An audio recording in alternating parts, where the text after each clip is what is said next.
کہیں زیادہ میری جان تیری منتظر ہے۔ اگرچہ وہ گناہ کی وجہ سے مصیبت میں ہے، پریشانی میں ہے، اس کی زندگی جو ہے وہ گناہ کے سمندر میں ہچکونے لیتی ہے، لیکن وہ جانتا ہے کہ میری جان کا لنگر کون ہے؟ خدا ہے۔ اس مصیبت کے طوفان میں میری جان کا لنگر میرا خدا ہے۔ وہ اس پر بھروسہ کرتا ہے تاکہ اس کے بھروسے کے وسیلے سے وہ اپنی زندگی میں ٹھہراؤ کو پھر سے حاصل کر سکے، سلامتی کو پھر سے جو ہے وہ حاصل کر سکے۔ اس بات کو سامنے رکھتے ہوئے، اس بڑی امید کے ساتھ جب ہم اس آیت پر اپنا دھیان لگاتے ہیں تو پہلی بات، اس کو پہلا نقطہ آپ سمجھتے ہیں، وہ ہمیں یہ بتاتا ہے، وہ ہمیں یہ سکھاتا ہے کہ ہمارے انتظار کی نوعیت کیا ہے۔ اگر میں عنوان آپ کے سامنے رکھوں تو امید کے ساتھ خدا کا انتظار۔ آج کا عنوان کیا ہو سکتا ہے؟ امید کے ساتھ خدا کا انتظار۔ اور اس میں پہلا نقطہ جو سمجھنے اور سیکھنے کے لیے ہو وہ کیا ہے؟ ہمارے انتظار کی نوعیت کیا ہے۔ اگر آپ کلام مقدس کو پڑھتے ہوئے اس آیت کو پڑھتے ہیں تو پھر ہمیں اس آیت کو پڑھتے ہوئے یہ نشاندہی ملتی ہے کہ زبور نویس جب یہ بات کرتا ہے کہ میں خداوند کا انتظار کرتا ہوں، میری جان منتظر ہے۔ میری جان کیا ہے؟ منتظر ہے۔ یعنی وہ اپنی جان کی بات کرتا ہے، اپنی زندگی کی بات کرتا ہے، اپنی زندگی میں جو کچھ موجود ہے۔ مجھے وہ آیت یاد آتی ہے جب میں یہ پڑھتا ہوں کہ میری جان تیری منتظر ہے، تو یہ آیت جو مسیح نے بھی کہی اور قرآن عہد نامے میں بھی ہمیں ملتی ہے کہ 10 احکام کو کس طرح سے بیان کیا جاتا ہے۔ تو کیا کہا کہ اپنے سارے دل، اپنی ساری جان، اپنی ساری طاقت اور اپنی ساری عقل سے خداوند اپنے خدا سے کیا رکھ؟ محبت رکھ۔ یاد رکھیے گا کہ پیدائش سے لے کر مکاشفات تک کی جتنی کتابیں خداوند کے فضل سے روح کی ہدایت اور رہنمائی میں تحریر کی گئی، ان کا مقصد انسان کے لیے خدا کا یہ تھا کہ وہ نجات پائے، یعنی زندگی پائے اور کثرت کی پائے۔ اور انسان کی طرف سے یہ سکھانے کی اسے کوشش کی گئی کہ انسان کو یہ سیکھ کہ میں تیرا بچانے والا ہوں، میں تیری جان کا لنگر ہوں، میں تیرا شافی ہوں۔ ہم گیت گاتے ہیں نا، میں تیرا شافی ہوں۔ تو یہ سکھانے کی کوشش کی گئی ہے۔ فرشتے جب اپنا منہ کھولتے ہیں تو وہ اس انتظار میں کہ وہ اپنا پورا وجود جو ہے وہ اس خوراک کے لیے اپنے آپ کو پیش کر دیتے ہیں۔ خدا کا بندہ زبور نویس بھی ہمیں انتظار کرنے کے بارے میں بتاتا ہے کہ میں نے اور آپ نے انتظار کس طرح کرنا ہے۔ میری سوچ، ہم گیت گاتے ہیں، کر لے قبضہ اے پاک، سوچوں پہ قبضہ، خیالوں پہ قبضہ، سانسوں پہ قبضہ، باتوں پہ قبضہ۔ یہ انتظار کرنے کی کیفیت ہے۔ اگر اس انتظار میں شک آ جائے، اگر اس انتظار میں جو ہے وہ وفاداری نہ رہے، بے وفائی آ جائے، تو پھر وہ انتظار کیسا؟ وہ انتظار نہیں ہوگا۔ تو ہمارے انتظار کی جو نوعیت ہے وہ دل و دماغ اور روح کی بےتابی کے ساتھ خدا کو اپنی زندگی میں محسوس کرنے کا نام۔ اگر آپ اپنی زندگی میں اس انتظار کو خدا کے حضوری میں محسوس نہیں کرتے آ کر کہ میں نے اس کا انتظار اس لیے کیا ہے تاکہ وہ میرے منہ کو کیا کر دے۔ یہاں پر دوسرا نقطہ ہماری زندگی میں آ جاتا ہے کہ ہمارے انتظار کی نوعیت کے بعد ہمارے انتظار کا مقصد کیا ہے۔ ذرا زبور 33 اور اس کی 20ویں آیت کو سنیے کہ کیا لکھا ہوگا، ذرا سنیے گا جی، پڑھیے زبور 33 کی 20ویں آیت۔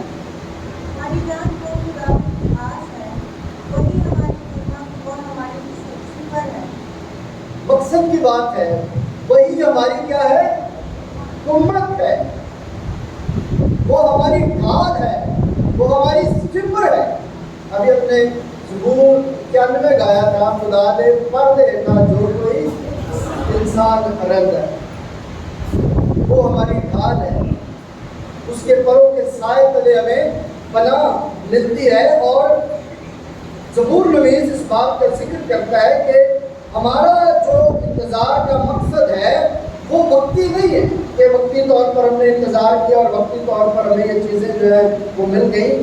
یہ خدا کے ظہوری سے جو مقصد ہمارا ہے وہ خدا کی بھرپور محبت اور اس کے رحم اور اس کے پیار کی بات کرتا ہے. ہماری زندگی میں اس کا جو مقصد ہے یا ہمارے انتظار کا جو مقصد ہے وہ خدا کی محبت کو رسیو کرنا ہے, خدا کی برکت کو, خدا کے رحم کو پانے کی بات ہے. ذرا زبور 27 کی 24ویں آیت سنیے. زبور 27 کی 24ویں آیت میں کیا لکھا ہے؟ خداوند کی آس رکھ, مضبوط ہو اور تیرا دل قوی ہو. ہاں خداوند ہی کی آس رکھ. خداوند کی آس رکھ. مقصد کیا ہے کہ خدا کے لیے اپنے آپ کو تیار کرنا, کسی اور چیز کے لیے نہیں, مادی چیزوں کے لیے نہیں, خدا کے لیے. کیونکہ خدا حاکم ہے, خدا خالق ہے. جب آپ خالق کے پاس پہنچ جاتے ہیں تو ہر چیز آپ کو مل جاتی ہے. ہم چیزوں کی تلاش میں اپنے خالق کو گوا دیتے ہیں, جبکہ خدا کہتا ہے کہ میرے پاس آؤ میرے دکھانے والوں اور وہ اس طرح لوگوں سب میرے پاس آؤ تو میں تم کو آرام دوں گا.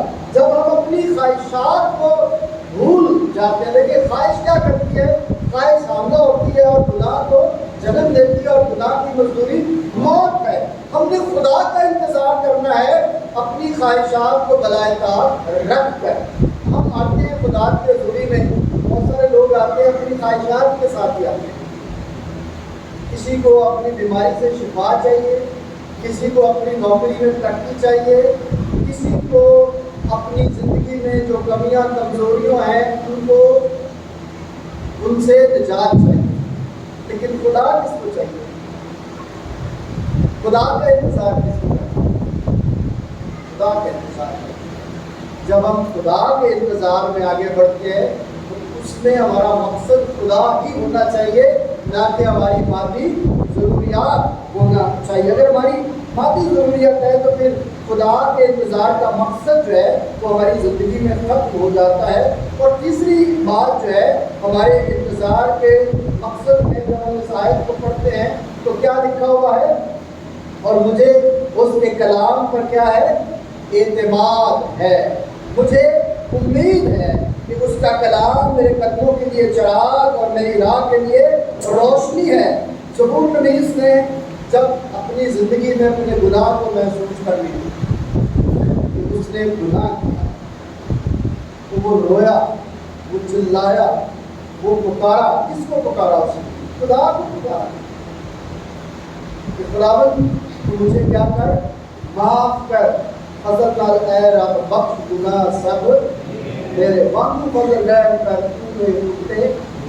وہ اپنے آپ کو اس کے سپرد کر دیتا ہے. اور اگر آپ خدا کے کلام کو پڑھتے ہیں تو یسوع مسیح نے کہا کہ اگر کوئی خودی کا انکار نہیں کرتا تو وہ میرے لائق نہیں ہے. تو ہماری امید اسی صورت میں خدا پر قائم ہوگی جب ہم اپنی خودی کا کیا کریں گے, انکار کریں گے. جب ہم انکار کریں گے تو ہماری امید روشن ہو جائے گی.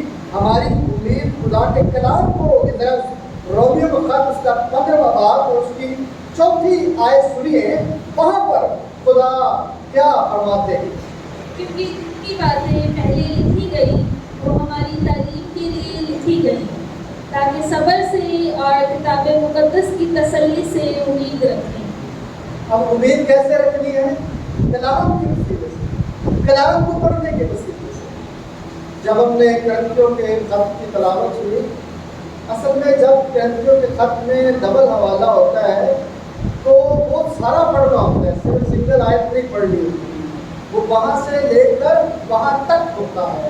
جب آپ وہاں سے لے کر وہاں تک پڑھتے ہیں تو پھر پورا آپ کو سمجھ آ جائے گی کہ میں نے حوالہ کیسے پڑھنا ہے اور حوالے کے اندر کیا موجود ہے. ہو سکتا ہے کہ لکھنے میں غلطی ہو گئی ہو, لیکن اس کو پڑھتے جو ہے جب 2 حوالے آئیں گے تو اس میں سے سارا پڑھا جائے گا. اگر الگ الگ بتایا جائے گا تو پھر الگ الگ پڑھا جائے گا. اگر ایک حوالہ بتا کے تا لکھا جائے گا تو اس کا مطلب ہے یہاں سے شروع ہو کر وہاں تک کیا ہوگا, ختم ہوگا. تو ہماری امید کلام کے وسیلے سے ہوتی ہے, کیونکہ کلام پر جو توجہ کرتا ہے وہ بھلائی دیکھتا ہے. اور خدا چاہتا ہے کہ ہماری امید کا منبع جو ہے